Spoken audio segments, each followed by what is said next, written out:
नमस्कार. आज आपण शाबू, बटाटा आणि भगर यापासून पापड बनवणार आहोत. चला तर मग व्हिडिओला सुरुवात करूया. इथे मी 1 किलो बटाटे स्वच्छ धुवून घेतलेले आहेत. आता हे बटाटे कुकरमध्ये शिजवून घेऊ. तर इथे तुम्ही पाहू शकता खूप छान असे आपले बटाटे शिजलेले आहेत. 250 ग्रॅम मी शाबू घेतलेला आहे. 250 ग्रॅम भगरीचे तांदूळ घेतलेले आहेत. चला तर आता आपण शाबू भाजून घेऊ.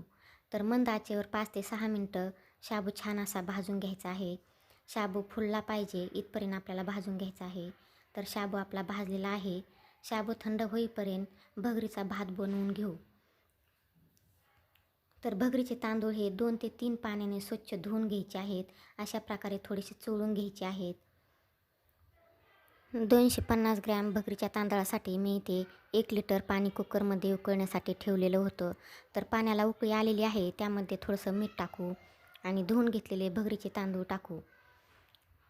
तांदूळ टाकल्यानंतर थोडंसं मिक्स करून घेऊ आणि कुकरला झाकण लावून मऊ असा भात हा आपल्याला शिजवून घ्यायचा आहे. जास्तच मऊ शिजवायचा आहे. तर इथे तुम्ही पाहू शकता शाबू गार झाल्याच्यानंतर मी मिक्सरच्या भांड्यामध्ये बारीक करून घेतला आणि अशा प्रकारे चाळणीने चाळून घेतलेला आहे.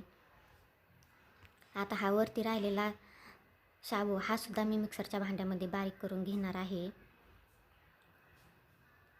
तर तुम्ही इथे पाहू शकता भगरीचा भात आपला शिजून झालेला आहे. मऊ असा भात तयार झालेला आहे.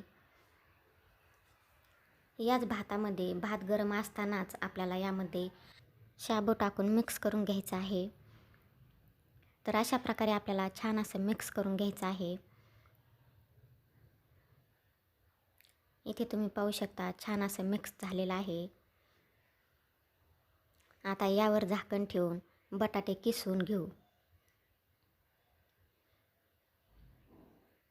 तर इथे मी किसणी घेतलेली आहे. यावर अशा प्रकारे बटाटे किसून घ्यायचे आहेत. उकडलेले बटाटे असल्यामुळे किसाला वेळ पण लागत नाही, पटकन किस तयार होतो. तर इथे तुम्ही पाहू शकता बटाटा किसून झालेला आहे. त्यामध्ये मी 5 ते 6 मी वाळलेल्या मिरच्या कुटून घेतलेल्या आहेत आणि त्यामध्येच मी मीठसुद्धा टाकलेलं आहे. ते या बटाट्याच्या किसामध्ये टाकू. मिरची टाकून झाली की यामध्ये आपल्याला भगरीचा भात टाकायचा आहे.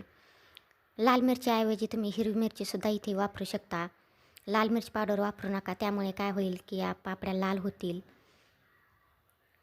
तर सगळा भात मी यामध्ये टाकून घेतला आहे. भात गरम असल्यामुळे अशाच प्रकारे आपल्याला पळीने मिक्स करून घ्यायचं आहे. गरम आहे तोपर्यंत अशाच प्रकारे मिक्स करायचं आहे.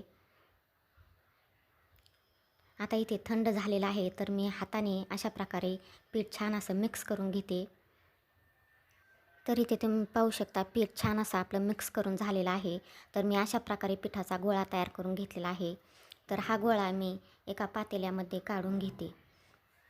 तर इथे तुम्ही पाहू शकता पातेल्यामध्ये मी हा गोळा काढून घेतलेला आहे आणि हाताला थोडंसं तेल लावून अशा प्रकारे थोडंसं आपल्याला पीठ घ्यायचं आहे आणि अशा प्रकारे आपल्याला हातावर गोल करून लाटी तयार करून घ्यायची आहे.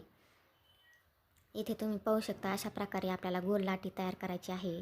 इथे तुम्ही पाहू शकता अशा प्रकारे मी काही लाट्या तयार करून ठेवलेल्या आहेत. तर इथे मी पुरी प्रेस घेतलेला आहे. त्यावर 2 मेन कापड आपल्याला लागणार आहेत. तर एक मी लाटीच्या खाली आणि एक लाटीच्या वरून ठेवायचा आहे आणि त्याला थोडंसं मी तेलसुद्धा लावून घेतलेलं आहे.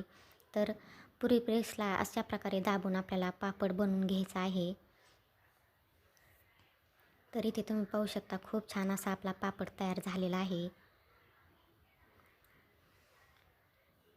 अशा प्रकारे आपल्याला पापड दुसऱ्या कपड्यावर टाकून मेन कापड काढून घ्यायचं आहे. तर खूप छान असे आपले पापड तयार करून झालेले आहेत.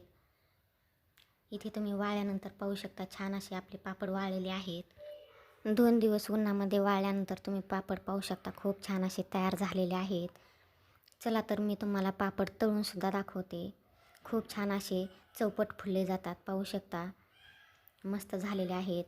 व्हिडिओ आवडला तर लाईक करा, शेअर करा, सबस्क्राईब करा आणि कमेंटद्वारे कळवा की पापड कसे झाले आहेत ते. चला तर मग पुन्हा भेटूया पुढील एका अशाच रेसिपीमध्ये.